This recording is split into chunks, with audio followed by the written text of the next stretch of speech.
What it do? Dream Team, it's your boy D Neil back with another reaction video, guys. Here we are with Jimmy Carr. Y'all know how much I love Jimmy Carr. Absolutely hilarious, absolutely awesome. This is Jimmy Remember Sean Locke and Carrot in a Box. R.I.P. to Sean Locke, an incredible comedian, absolutely hilarious, and just seems like an absolutely incredible guy. But before we jump into this, make sure you subscribe to the channel, ring the notification bell, get a video a thumbs up so it gets suggested, and drop your favorite video suggestion in the comment section. Now, I will say Sean Locke and Carrot in a Box was an absolute genius. He was an absolute genius. He would have fooled me every single time we played. We're talking about loss. Should we talk about Sean? Thank you. It's nice. It's nice. It's nice. It's a nice thing.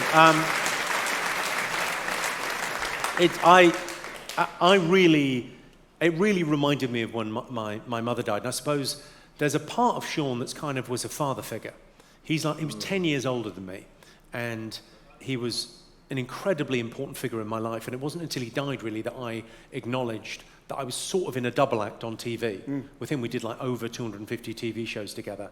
And I don't think anyone really made me laugh like him. And I think I've given it quite a lot of thought, obviously. I mean, after he died, the next day I was in bits. I was just, crying a lot and watching videos and laughing and crying and whatever, as you do. And then it really hit me the second day, physically. I got really sick. I got like a flu. I thought it was fucking COVID. And then I lost my voice. It was like my voice was really croaky. And I went to see this physio guy called Fabby, my physio guy. And I said, I've lost my voice. And he said, what's going on? And I said, I'm recently bereaved. He went, oh, right, yeah, that happens a lot. Yeah. You lose your voice because you've got nothing to say. Oh, man. And it's, I really felt like the physical effect of it. And I think the way he made me laugh was because of the way Sean looked. Like if Sean turned up at your house and said, I'm here to fix your boiler, come right through, I'll make you a cup of tea, I imagine you take 5 sugars. He had the look of a working man, right? So but he was doing this very delicate, sort of flight of fancy, surreal comedy. So it's funny as fuck is exactly right. So he had this thing where everything was heightened because it was so left field. It was like this amazing ability to just catch me off guard. So, I mean, literally on Cats Does Countdown, I had to keep like tissues under my desk. 2 sets, one for him, one for Rachel. The Rachel... I love it. When you hear him talk, and you hear him talking about Sean, you just hear like father figure. You hear how close these two were. It's like so many TV episodes together, and the way that he lost his voice the day after he passed, I just couldn't talk because you just hear that pain in the loss, and you hear how close they actually were. And I think that's a beautiful bond when you share something that strong with someone. The Rachel thing's weird, like the Cats Countdown thing of like that show being something that me and Sean, at the time when we got pitched it was Channel 4 mashup, and they went, oh, will you do a version of Cats Does Countdown? And we both went, I mean, I guess it's better than Body Swap. What? Yeah, all right. So we agreed to do one. We made it 45 minutes long, the first one, and we thought, well, we're going to run out of idea after 20 minutes, but fine. And then it's just run, and people have really enjoyed it. And there's a lovely thing thinking about Sean now. There's that quote that you die twice. You die when you die, but you also die the last time someone says your name. And it feels like with all that stuff, all of his comedy's out there, and people share it, and they still enjoy it, and they still laugh, and it feels like he's still with us. Yeah. That's fact, because I just found Sean Locke this year. I just found him. Watching his stuff, he's absolutely hilarious. He absolutely kills me. So I think with it being out there, and then people continuing to share it, because I think somebody told me I should react to it, and that's how I react to it, and I found him. Would it just continue to be shared, and he'll live on, if not forever, for a long time. And people share it, and they still enjoy it, and they still laugh, and it feels like he's still with us. Yeah. It's nice. It is a nice thing. Lovely. The nature of that double act that you had with Sean, do you think, like you said, he's kind of like a working class there to fix your boiler, do you think that was part of the dynamic between you as the kind of high status, or not even status, but like you're the kind of like you're the upper class guy and the working class guy. Have you kind of thought about that? I mean, weirdly, I think that is right, but I've never really given it much thought because I don't see myself as the upper class guy. I think I'm quite well spoken, and I certainly went to a very good university and all that stuff. But I was born, raised in Slough, and from Irish immigrant parents. I really felt Irish growing up. And I don't sort of present myself as Irish because I'm, what they refer to as a plastic paddy. Have we got proper Irish people in? Yeah. So I'm like a plastic paddy. Got the Irish passport, Irish parents, first generation immigrant in the UK. So I speak and present myself in this way. But just shows what you can do when you apply yourselves.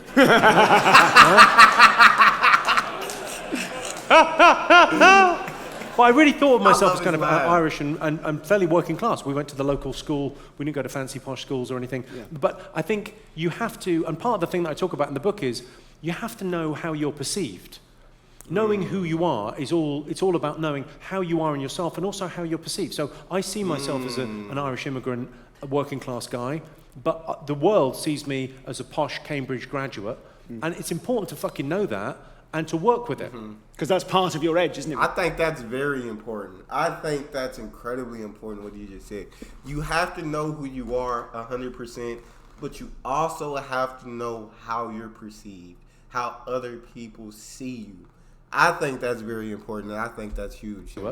And it's important to fucking know that and to work with it. Because that's part of your edge, isn't it? When you talk in the book about leaning into your edge. Knowing who you are, knowing what you're good at, I think it's an incredibly important thing that we don't spend enough time on.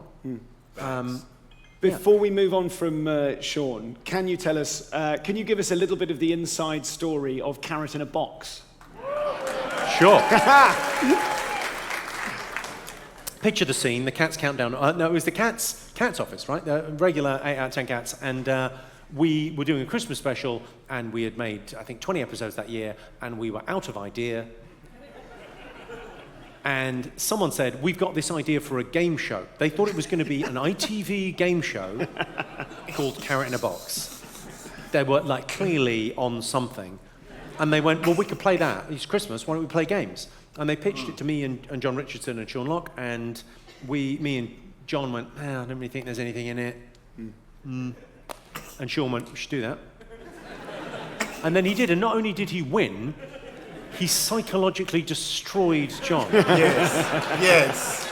I mean, ruined him. Absolutely ruined him. I mean, it's such a fun show to make. I mean, obviously, I get asked all the time about Rachel on the show, which is an odd... Yeah, this is what I get. I'll be in a hotel or a bar, whatever, late at night. Guys won't even say hello to me. They'll just come up to me and go, "Have you fucked Rachel Riley?"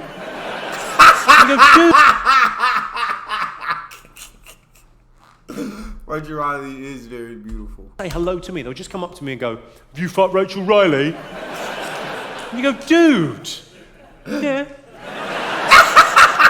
But you've got to promise not to tell her. She just thinks she gets sleepy when she drinks. That's a joke, obviously.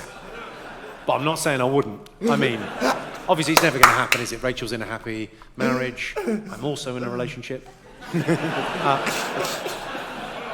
It's never going to happen, but if it did, I would ride that like a stolen bike. I don't want to be crude because there's younger people in, but what I'm saying... I'm telling you, bro, Jimmy Carr is ridiculously hilarious, bro. I love that they can joke like that. I feel like in America you can't joke like that anymore, or you get in trouble, you get canceled, all these things. But I love that he can joke like that. It's hilarious. I don't want to be crude because there's younger people in, but what I'm saying is I would crawl over broken glass to suck the cock of the last man that fucked her. No, but...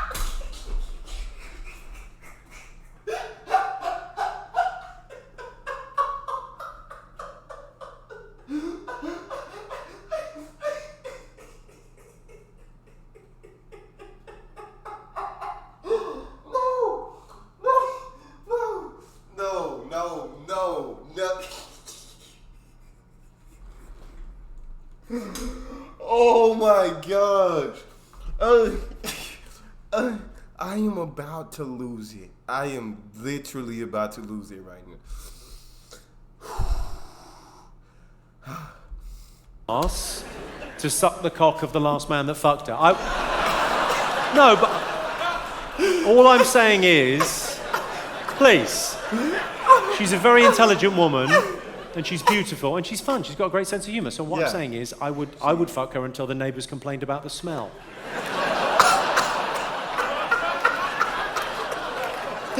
Just trying to be honest here. She's so fit, I'd fuck her dad. Here's the thing with that. My favourite thing about those jokes, or whatever, and the thing with Rachel is we're legit really good friends. So whenever I write a joke about her or do a joke about her on stage, I always call her and go, all right, Rach, how's Pasha? How's the kids? All right, yeah? I've just written a joke about you. Go on. Aww. It's about how I'd fuck your dad. I'm kind of glad. She's I'm kind so of cool. relieved to know that she's on board with it. Oh, she's totally cool. You know, actually, so is Susie Dent's great on the show as well. I mean, Christ, she can take a joke. And a dick. No. That came out of just being, when you're in a writing room and you're doing a show like that and we're writing jokes about Rachel and Susie every week, we just ran out of ideas. And one day in the writing room, I just went, what if Susie's a slag? And the notion of her, this nicest woman in the world, we went, what if she's just a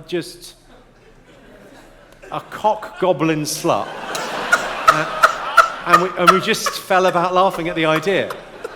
Clearly not the case. And she's gone, yeah, fine. She's made Dictionary Corner her own, because now it vibrates. Hi, I'm Jimmy Carr, the guy you just saw in that video. Bro, thanks for watching. Bro, Jimmy Carr, absolutely hilarious. I don't even know what to say, bro, that was literally one of the funniest little clips, bro. I almost lost it. Like I said, it's more hilarious because you can't joke like that here. You can't say those things here. We're not supposed to. It's very frowned upon.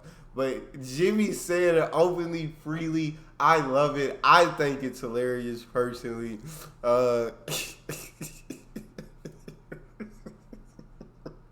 That's all we got for this one. If you got a favorite video suggestion, drop it in the comment section. Subscribe to the channel. Ring notification bell. Get a video a thumbs up so it gets suggested. It's your boy D-Neil. Out.